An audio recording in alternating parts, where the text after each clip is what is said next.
It's a pleasure to be here. I'm going to talk to you just a little bit about gilt development and induction strategies and its relation to actually longevity. So the premise, I guess, for the talk really is that how we develop gilts will actually affect how long they're going to actually remain in the herd.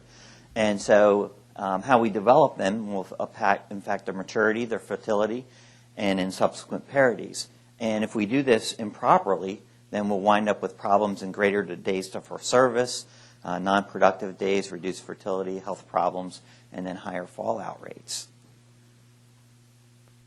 As I began looking through the literature, it actually seems, of course, that this is a new problem. And if you look back over the literature, I guess from what I could find from 1960s all the way back up to the 2000s and the present time, I think you can really see culling rates have always been there, obviously for genetic reasons and other reasons as well. But just there's been some reviews out there that have looked at numbers of studies, and I think you can see numbers that are even approaching some of the problems that we have today. If you look at some of the newer databases that are out there, there is replacement rates or culling rates somewhere between 40 and 50%.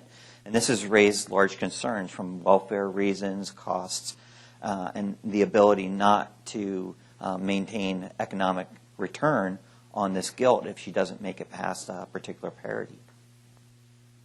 So when I was thinking about, I guess in a system, the biggest problem that we have here for gilts, of course, is that we're going to cull them. And so why would we cull them? Well, for problems that Dr. Francisco de Grau just indicated, puberty delay or no puberty. We can have low litter sizes. These gilts can't maintain body condition, have poor feet and legs. I think Dr. Stalder may talk about some of that. When they have litters, they're small litters or they're poor doers. They fail to rebreed after weaning, and they can fail to conceive or continue to return after service. So any number of these things will contribute to us culling these animals before their time. The realities I think that we all deal with is gilts are tricky to get into the herd sometimes. And from the data that you're all aware of and some that I'll show you, there's great variation in both gilt growth rate and body development, days to pubertal estrus, symptoms and standing of vulval swelling. I think this has been something that I continue to hear an awful lot about. And one of the problems that oftentimes that we never really talk about is that there's a percentage of animals that we maintain in our herds that we continue to feed that actually never do express puberty, and then we eventually cull them. And I think that becomes even more important when we start talking about the high feed costs that we're dealing with. And so many are culled before their first, second, or third litter, resulting in the biggest problem. Well, from a physiological standpoint, I guess that's really where I'm most interested in. I like the hormones, and I like the ovaries and what's going on there as well.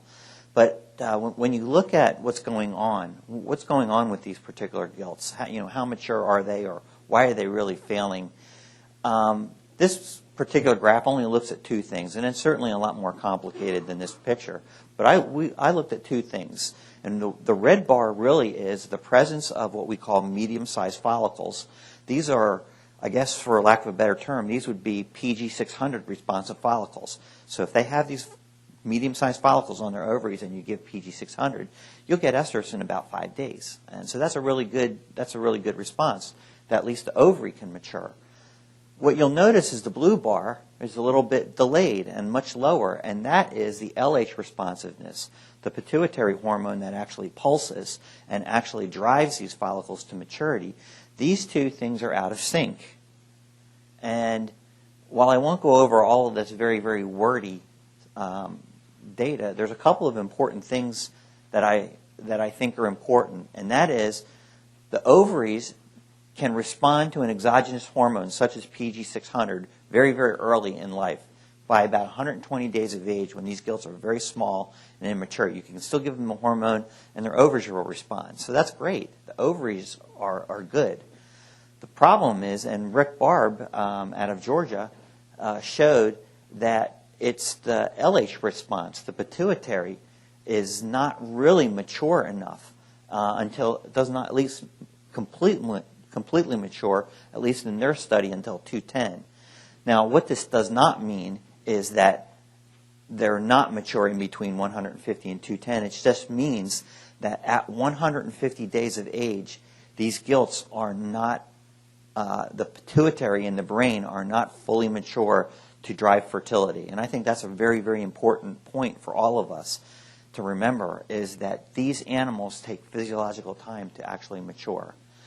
So really, what is maturity? As I began thinking about what we want out of a gilt, we want estrus behavior. We want strong symptoms, and we really would like a 2-day estrus. That's what we want. We don't want this one day in heat and we can't pick her up the next day. That only allows us to do single serve. But we want a strong estrus symptoms, nice vulval swelling. We want high ovulation rate. We want these animals producing 16, 17 eggs as the first limitation to litter size. We want uterus, a good uterine capacity. And we want cycle length, 20, 21 days, and we want that to be able to repeat. So if we get them in heat, they cycle again 21 days.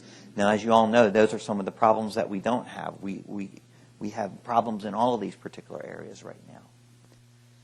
I took this, I apologize, but I always liked some of the data that George and his group have generated, and so I continue to use it to illustrate some points. And in this particular study, they were looking at a batch of gilts, and they were looking at how they respond to boar exposure at 180 days of age. And they show these nice groups of animals that respond to boar exposure as they should, and then you can see them coming in over time. But one of the things that I really like to look at is the percentage that do not come in within this period of time. And I think these are the ones I worry about. And I don't know how many herds experience this. I'm sure you probably won't see a lot of this data. In fact, it's probably much lower. But if these animals are sitting out there, the amount of days that you feed them and the lack of return that you get on your investment is probably economically devastating, because you never get anything out of these animals, and their market value is probably not very good by the time they're out there. So I think, obviously, and I'm sure George and the rest of the group have established guidelines for if animals don't come in at a particular time, they need to be gone. And I think that's a very important point. There are animals in here that just don't show the symptoms or don't show estrus symptoms to our farm workers. The best data I guess I could find to show how variable puberty can really be, out of the published research at least, is came from Paul Hughes, where he did some summary statements. And you'll notice all different places across the world, all different types of researchers. But one of the things that's common here is, look at this, average age to start of boar contact. Of course, this is older data. But look, pretty much all 160 days. We're not doing much different today. We're still starting 140, 150, 60, 70. We do a little bit of variation. But look at the variation in the days and age to puberty among similar procedures. So obviously this has to point to genetic differences, farm differences. That's really what we're dealing with. We've got a lot of environmental variation out there that is causing noise, even when we all follow the rules and regulations. And I think trying to get down to what are those environmental factors that you can control, and perhaps not trying to focus on the ones that we can't control. So, I guess, not being a geneticist, I am certainly intrigued, though, by genetic selection for fertility.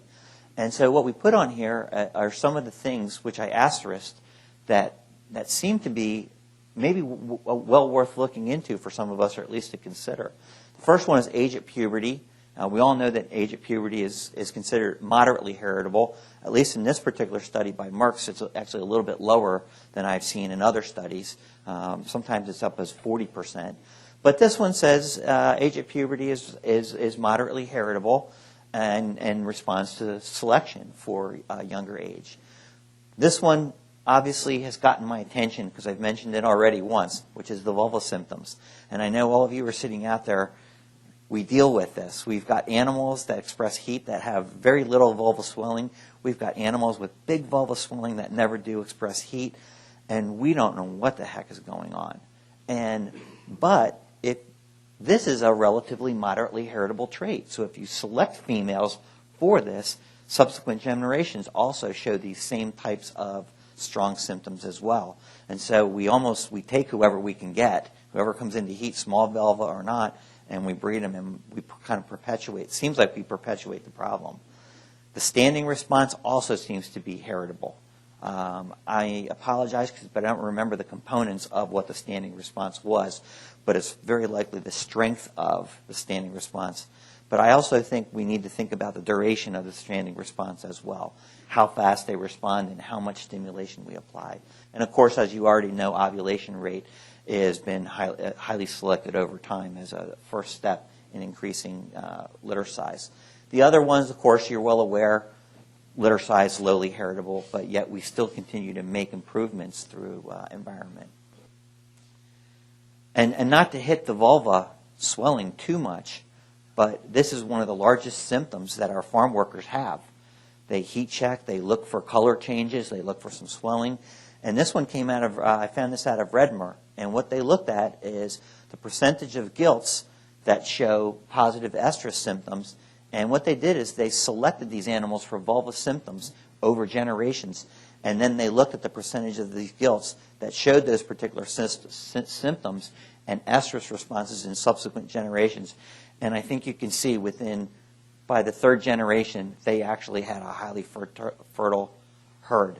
So I think this is something that we really need to be thinking about hard in eliminating those animals that are not showing us these signs that we need, that our farm workers need, if we want to go to this particular route as well. Selecting gilts, which ones are we going to choose? From what I can find, and I know some others are going to talk about that, but it appears that we need to be looking backwards as well, which is not only we're looking at that gilt and her own vulval symptoms, but we need to look at her mom. Offspring from early puberty mothers also cycle earlier, actually with more back fat. And so you're going to hear that a couple times, that there's some back fat and growth rate relationships. But the mothers that showed early puberty have offspring that also show early puberty. So that's relatively an important point. We need to look at the moms. There's going to be some talks later on today about rearing size, but this particular one is actually gilts that actually are born in a large litter. There has been some talk, as many of you are aware, George has been involved in research about crowding, intrauterine crowding, placental blood flow, and all the detrimental effects that this can have.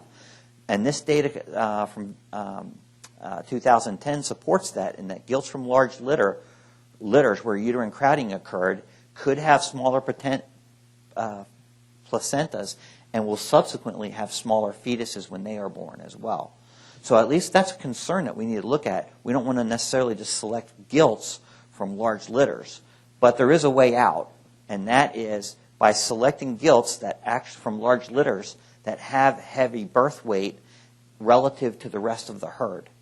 So I think that's a way out, because what you're really doing is you're selecting these large litters. You're getting that 10% heritable trait, but in addition, you're selecting animals that actually, gilts that grew well inside a large litter and did not have placental insufficiency. Okay.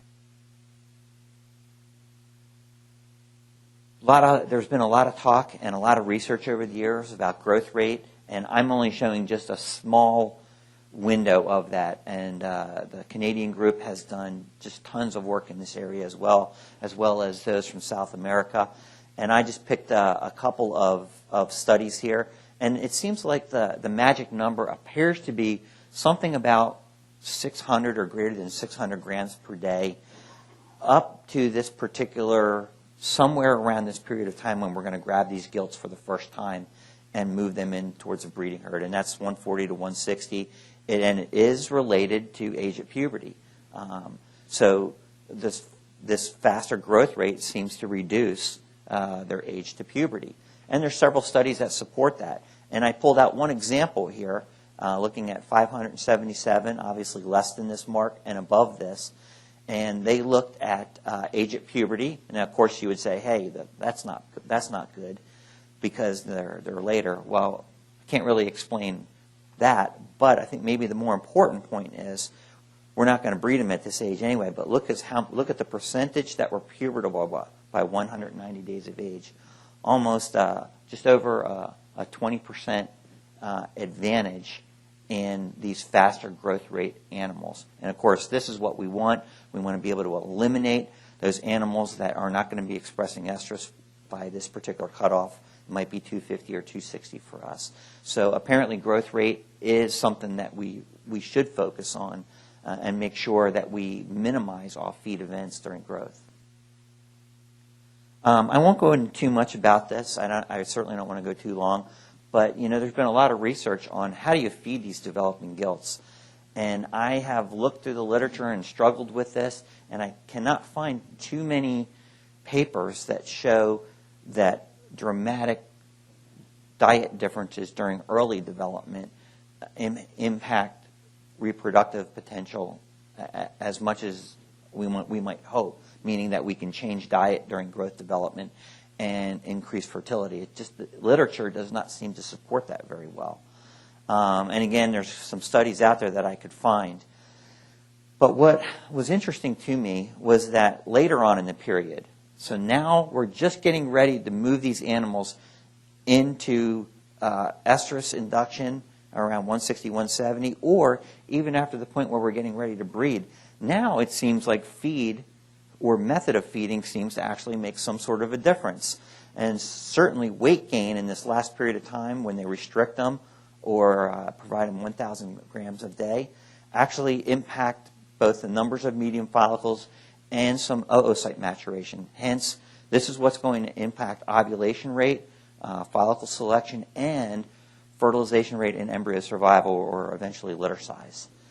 And this last one, ad lib or restricted feeding from 123 to 235 days, ad libitum feeding actually increased estrus expression and reduced age at puberty. I think one of the things that I see sometimes on farms is when we're getting ready to move these gilts from point A to point B, we take them out of this grow finish type system, and then we start treating them like sows. And oftentimes their diet changes, their feed intake goes from, they may be eating as many as 8 pounds or something per day, and now all of a sudden they're on a restricted feeding diet. And what this appears to be is that these animals are still growing, and now they have to compete for growth and reproductive resources. So this is not the time to probably be limiting energy in these particular animals. At the same time, I know George may make a comment later on that we have to avoid getting these animals too big and too fat, and that's probably part of the challenge. I wanted to share with you one study that I was involved in, and what we looked at simply a change in lysine, higher lysine levels, and so we had a high lysine diet, moderate lysine diet, and then a low lysine diet in the yellow. We fed that from 100 days of age to 175 days of age. And then we treated them with PG600. We wanted to see would this lysine diet, actually impact their fertility response. So as you can tell, these were isocaloric, so they were getting the same diet. The only difference was the lysine. But you can see the animals on the restricted lysine grew quite a bit slower, and at the time, they had not made that greater than 600 grams per day as that number that we had looked at, whereas the other two treatments had. So what happened? Well, what was really interesting was very, very few things actually changed, but look what we noticed is a behavior. Estrus expression was the one difference that we had, and not ovulation. Ovulation didn't really change at all. And you're going to notice this in my next subsequent slides. It's estrus expression that seems to be the most sensitive and not necessarily ovulation. So the symptom that we look for in order to breed these gilts and select these gilts and get a heat no serve is what is elusive. Physiologically, they might be going along, but they fail to express estrus. And this is just one example of where diet actually impacts our ability to detect estrus. I wish I knew the physiological mechanism, but I don't. All I know is that simply the diet alone impacted their response. So another study that we looked at was boar exposure or no boar exposure prior to PG600. As Dr. Francisco de Grau indicated, boar exposure is one of your most important tools. And it's true. It's one of the things that we have on the farm. And so you're looking at no boar exposure in two different age of animals, 160 or 180, or boar exposure in similar groups of animals prior to PG600 injection. Can we prime these animals and get a response? And it actually had no effect on ovulation again, but this priming effect actually increased the ability to express estrus in these animals. And while we're not really particularly thrilled with the estrus response that we got here, it is certainly improved over the no priming effect. Again, I think gives an indication that estrus expression is a very sensitive tool that we actually have some control over. This is the effect of PG600 and no daily boar contact or daily boar contact on first and second estrus. So you're going to treat these animals with PG600, or you're kind of trying to induce them.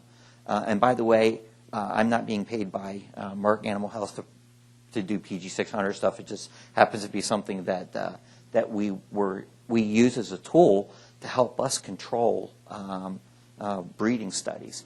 And what you're looking at here is no boar exposure or continuous boar exposure on expression of first estrus. Pretty remarkable difference.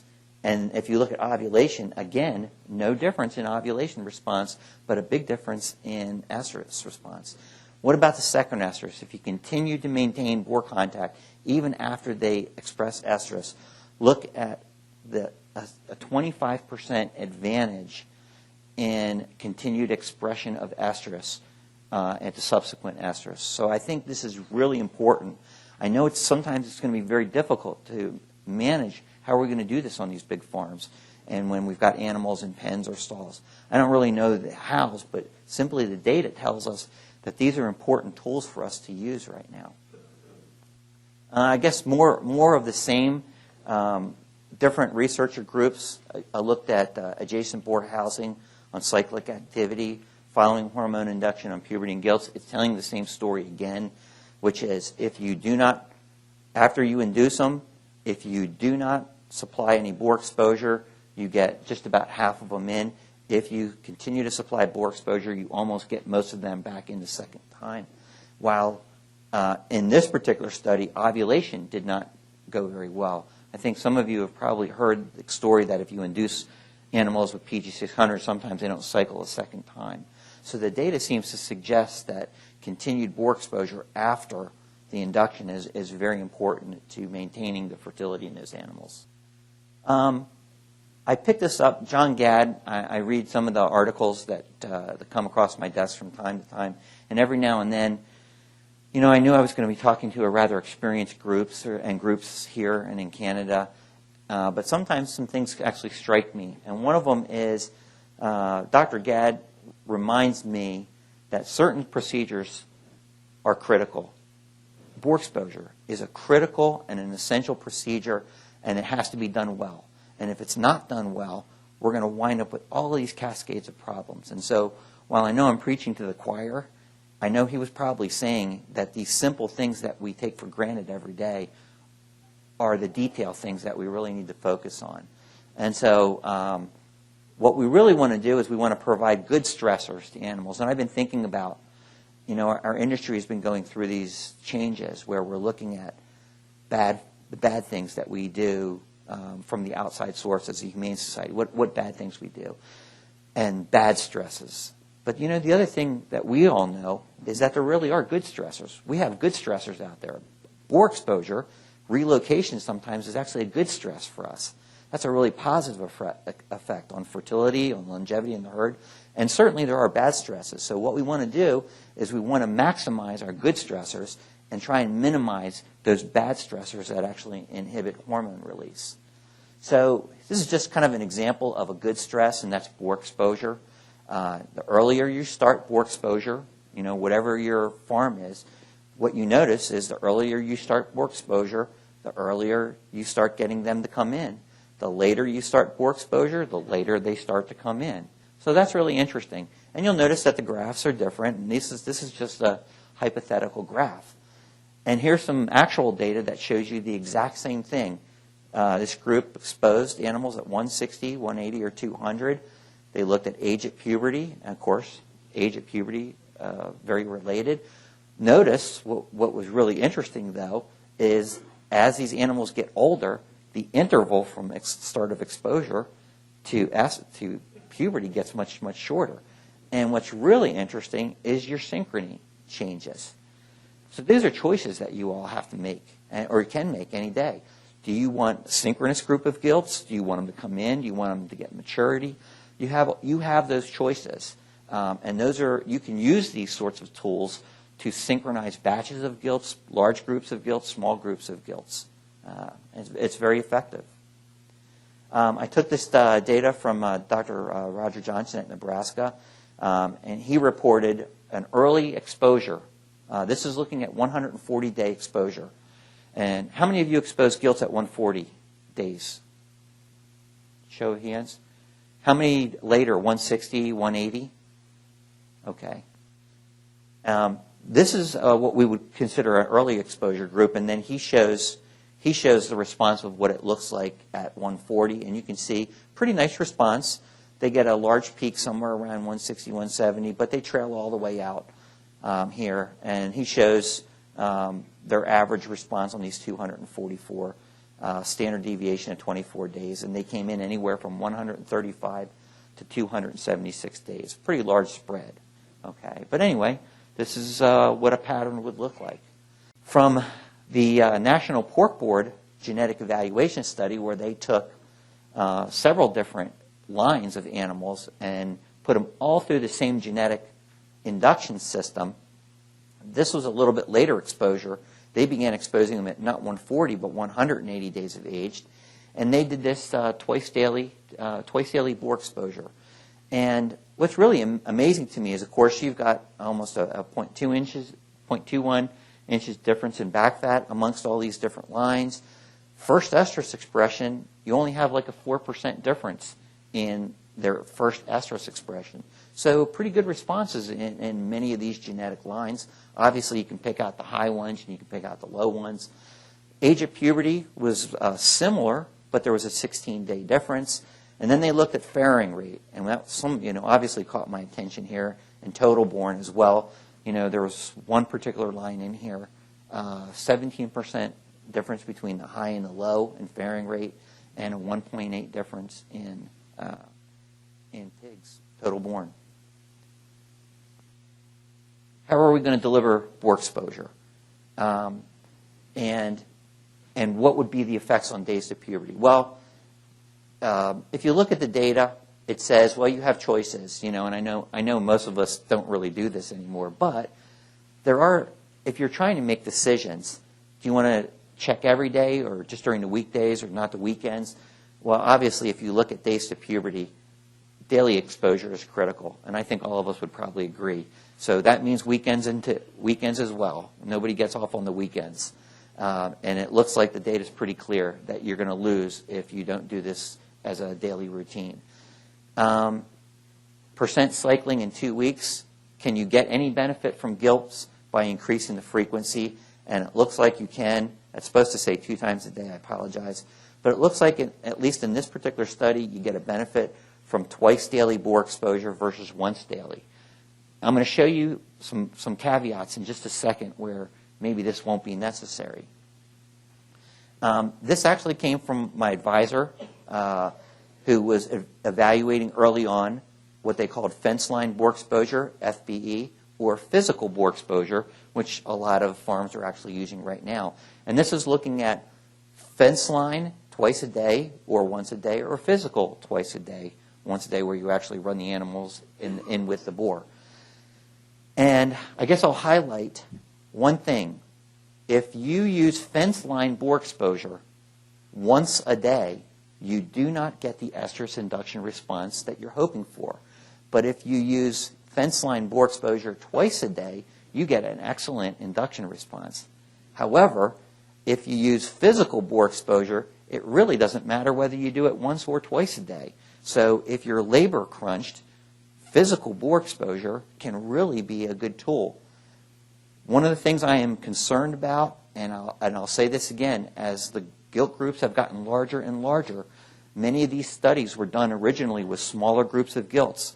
So now you've got Gilts that are in 40, 60 size pens, and I don't think physical boar exposure is the same when these studies were performed. And so I think there's a tremendous opportunity for a dilution effect in boar response. So if you're going to expose Gilts to a boar, what should be the minimum number? Well, I just highlighted 10. It looks to me like fewer minutes will not do the trick for induction, and I think 10 minutes should be the target for exposure.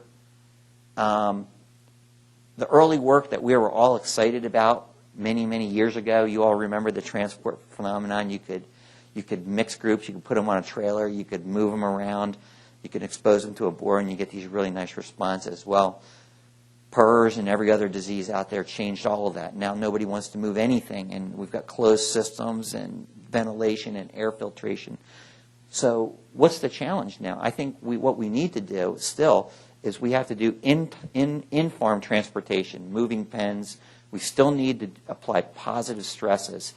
And I think mixing Gilts, while I know it results in some fighting, that's part of the mixing the positive stress, or maybe that's the negative stress. But the relocation of these animals and the boar exposure are positive stresses. And if we can figure out a way to minimize fighting when we mix these Gilts, I think we tend to get much stronger estrus responses, much quicker estrus responses in these Gilts if we can do that as well. I know you've heard this a lot, and I apologize I didn't reference the sources, but I probably don't need to tell this group that boar maturity is a key as well. And simply looking at age at puberty effects by age of boar, these young boars just don't do it. No matter what their libido level is, they just are not putting out the same levels of pheromones that these older mature boars are. And I think this is a pretty clear evidence of that as well. Boar vocalization is a key. I don't know how to do that, how to make boars vocal, but it's certainly a key, and we know good boars when we see them. And I'm sure there's all sorts of tricks to try and replace boars. Use the Michon crosses, run them in groups. But it seems like the vocalization plus the age and maturity are very important to this as well. And evidence for that as well is Hughes reported no boar exposure, a low libido and a high libido boar, and simply looked at the responses of puberty. And these are all significant, of course, but what really struck me was the percent of animals that were pubertal by 40 days of age between the high and low libido group. Almost 20% advantage here, just with high libido boars. So I don't know if any of you have really great tricks for high libido boars, but I think that would be an important thing for us to be thinking about, is how do we get access and maintain those animals in our herds. We want to talk just a little bit real quick about bad stressors, and that is floor space. Our industry is going through changes very rapidly, and we may not have to be talking too much about stalls many years from now, but when we're talking about growing Gilts in pens, this particular study was looking at the square footage or square meters allowed for Gilts during development to 75 days of age, and you're looking at crowded versus non-crowded areas. And while the difference was not really particularly great, those animals that were in the restricted space showed a lower percentage that were pubertal. So I do think that's important that we remember, well before we're going to wind up selecting these animals, their housing conditions do seem to provide a stress scenario. And so if we can provide the animals that we're going to select as replacements, if we can give them a little bit more space, this may actually aid in our fertility responses as well. Again, some older data that also shows gilt group size. And I still, to this day, I don't really have a great handle on the small group sizes. I guess in our own research, we've tended to have done well in group sizes, but in the Australian groups that have done work, they have not done well in very small groups, and they see improvements in larger groups. Again, what worries me now is these larger groups that we're seeing, and how to effectively deliver boar exposure when you're simply walking a boar through to expose. That's not boar exposure. That's not controlled, and that's not 10 minutes of boar exposure per female. They come and they go as they choose. And I think we need better control on those particular systems. But Dr. Hughes did mention that the ratio of gilts to boar should be approximately 6-to-1. And if there are more gilts than that, then this 10-minute of exposure that we talked about probably needs to be increased if you want to. I think this 10 minutes was for this optimal ratio. And when you start changing that, I think you have to change some of the rules that we've tried to lay down as well. There are other bad stressors, and while I don't have a really great handle on the environment, I do know that we tend to see in the Midwest, we tend to see more problems with gilts, believe it or not, in the winter. And while I'm not really clear, I know ammonia has to be involved as well. And there's research out there that shows that ammonia levels coming out of these pits can delay puberty. And so when are they being exposed? Is it during this first 75 days? Is it during, the air might be fine by the time we're selecting them at 160 to 70 days of age, but during their early development, if ammonia levels were too high, this can delay puberty. And what I thought was interesting, of course, is they changed, in this particular study, they simply reduced this bad ammonia level by simply running the fan more, which improved actually the pubertal response. And of course, we get into issues of air movement and chilling of pigs. But at any rate, I think these are some things to think about, which is air quality and some gases that can actually inhibit the pubertal response. Been a lot of talk as well as gilt maturity at breeding. What is the optimal age to breed? Here's a study that looked at age at mating at 230 versus 275. And what this really showed, of course, is that the intermediate age and not the late age is the one that we're going for. And so in almost all the next series of slides, I tried to pull out what does the data seem to be telling us. And I think in this one, when it looked at pregnancy rates, that was probably the big one, which is, at least on this particular study, fairing rate favored this intermediate age. And when I say intermediate age, you're going to notice that there's an early age, a somewhat intermediate age, and then this delayed age is kind of the way that I've been breaking out the data here. Here's another one that looks at gilt age at first service on productivity by Kosler. And he looks again at early, intermediate, and late. And they just did 20 one cycle changes as they moved across. And again, favors the intermediate. If you look at productivity, parity at culling, born alive, all of those particular numbers seem to favor the intermediate. So if we're looking, do we have a target windows? Do we have ones that we should probably avoid? And if we do, we know we're going to have some issue. We have more issues if we breed on these ends. At least that's where some of the issues are coming from. Some other data from Goss that shows gilt age at service on total born. Another one that says favors the intermediate. You can see total born continues to go up and certainly favors these intermediate. But as we get these animals that are too old, too delayed, their total born goes down. And, of course, we wind up with issues in these early animals as well. Well, there's always one stinker in the group, and this one, he actually has some data that's coming as well.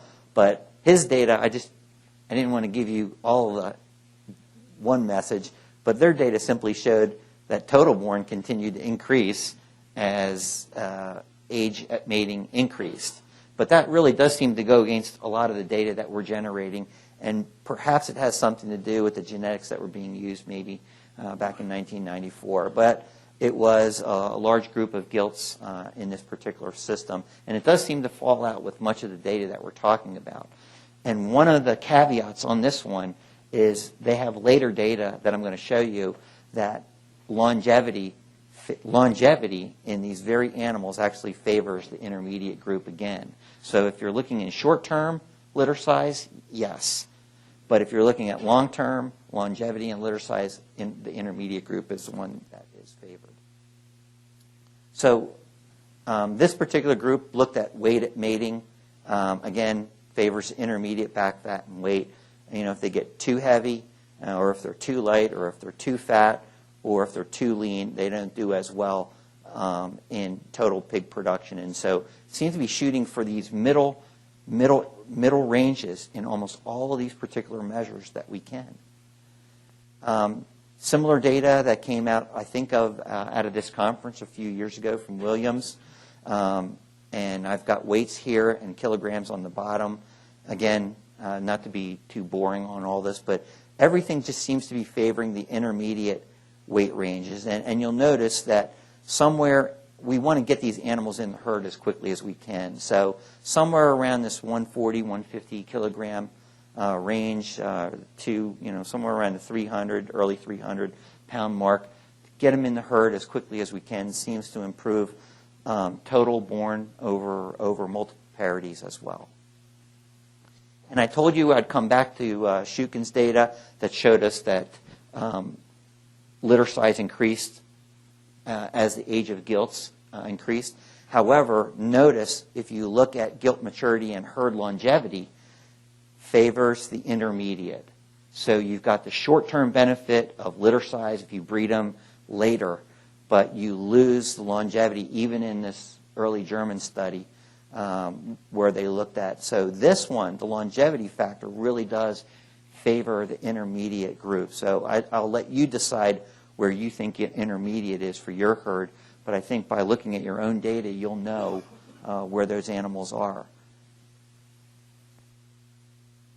If you look at age at puberty and herd longevity, since longevity is really the focus of where everything is going here, and you look at animals that are mated early or mated late, you'll notice that the animals that had early puberty had greater average daily gain grams per day. They had earlier age at puberty. They were faster and heavier. They had actually greater back fat. And while age at first serve didn't differ, born alive in the first parities were higher in those early puberty animals. And I said the contribution was from all of the above. So all of these particular factors were focused in on that in achieving this greater lifetime productivity. And I think there's been some discussion on age at maturity. Do they have to be second, third, fourth cycle? This one simply says you can breed them at second cycle. And I think this is important for a couple of reasons because we've got some interesting dilemmas here. You can induce an animal, we all know that you can induce an animal in puberty now at 150 days of age.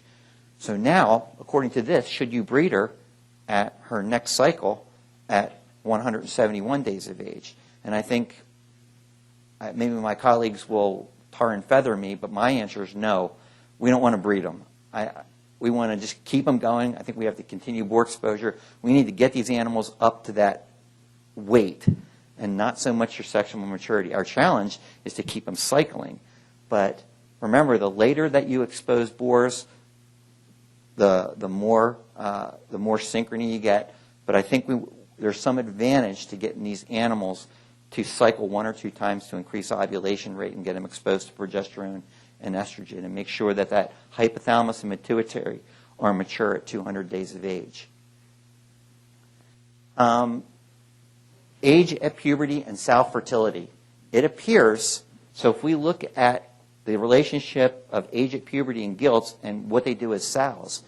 It appears that, according to this data, that the first third of gilts that are expressing early puberty is actually associated with estrus in 10 days post-weaning. And that's a fairly significant correlation. So these animals that expressed early puberty are coming back in, or at least half of the variation is associated with those animals returning very soon after.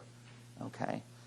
And in addition, we know that there are lines selected for early age at puberty have a shorter weaned estrus interval and more sows reaching P5. So all these things seem to be telling us the same story, which is early age at puberty is something that we should promote and stimulate, while at the same time focusing in on our age at breeding. Do not let puberty alter our age at breeding.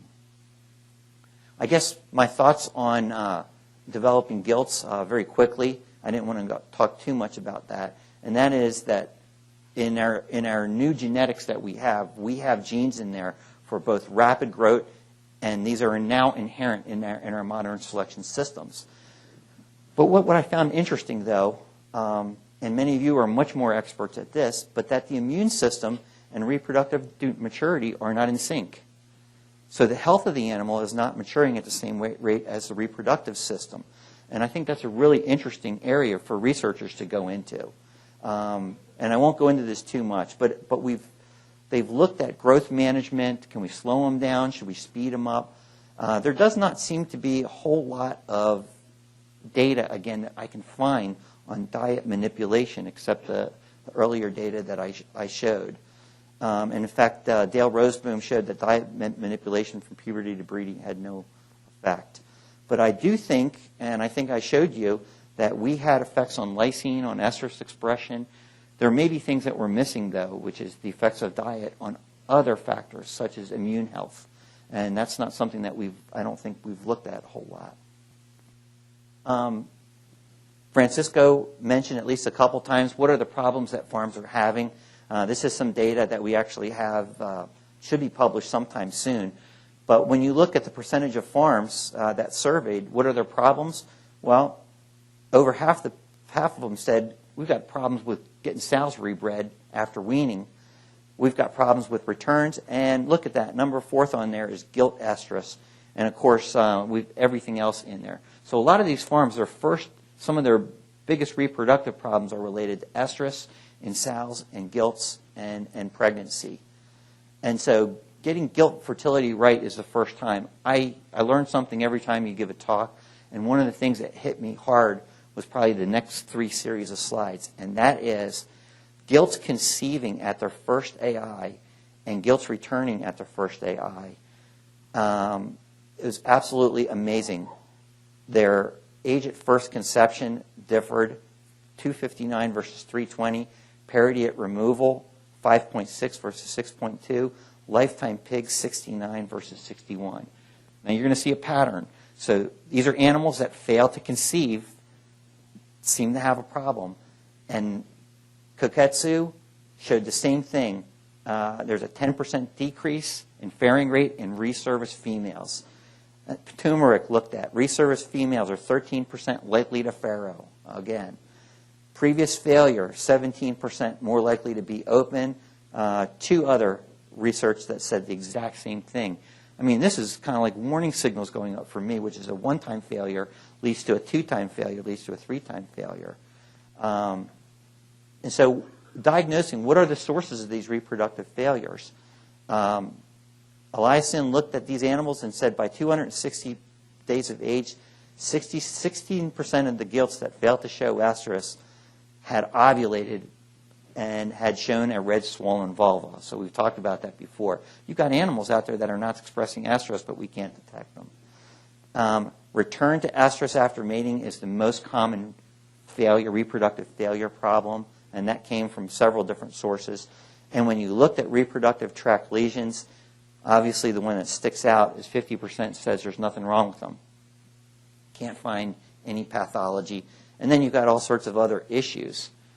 But it seems to be, and if you go back to what I'm trying to get at earlier, was estrus expression seems to be something that we actually can impact. And that's not necessarily a disease, that seems to be something that we actually can control a little bit. Again, more of the same thing. Different data set by Dallin looked at no pathology, but 67% were culled for repeat breeding and irregular returns. So these are like 2-time failures, and they're having issues. I won't go into the gilt health. This is really not my area, but I've talked to a couple of the veterinarians, and they've related to me at least that there are some diseases out there that can impact reproduction. How can they do that? Some of these, like PCV, PRRS, and ileitis, actually can reduce feed intake, nutrient absorption, which will affect the 600 grams per day, their health and immune status, all these things. So while we're sitting here looking at direct effects on reproduction, it actually may be a somewhat more indirect effect and actually reduces their feed intake, and we can't get the health that we need. If you look in growth finish systems, and if some of the replacement gilt farms are managed similarly, the USDA data suggests that these are the lists of disease and the percentages that were diagnosed, I think, back in 2006. So any number of these diseases seem to be rolling around in some of these herds. And if they impact herd health, feed intake, growth, and immunity, they could certainly impact reproductive traits as well. So, what are some of the factors that we might be able to control? I think sanitation in the barn, the immunity, I guess I'll leave that to our veterinary colleagues to take care of, and some of the vaccines and the diseases that are going out there should be addressed as well. And I guess, lastly, what are my take-home points, I guess, or what did I learn? I apologize for the small plate, but it doesn't seem like gilt replacement. It seems like gilt replacement rates is an old and ongoing problem, if you remember the early statements, we as an industry have not addressed them very well. There truly are herd differences, and they're multifactorial for days to maturation. And remember that gilt maturation of the brain takes time. So I think we have to remember that. Gilt health management will allow growth finish, fast growth rate, and help us achieve what we're looking for. It appears that first breeding is a success. How do your technicians and your farm workers get that first gilt breeding right? I think that's the key. We need high fertility gilts that show strong estrus symptoms, good inseminations, 2-day estrus. I think the selection approaches that we talked about for the mother, for the vulva scores, certainly growth management, and I also think we need to remember breeding age, weights, targets, and maturity all become part of this as well. And I certainly think we can't forget that the importance of early age at puberty is part. And I do think there are ways to maximize estrus induction. And remember, I do think ovulation and estrus are now two separate. I'm convinced that they are separate and that we have ways to help us get maximal estrus induction.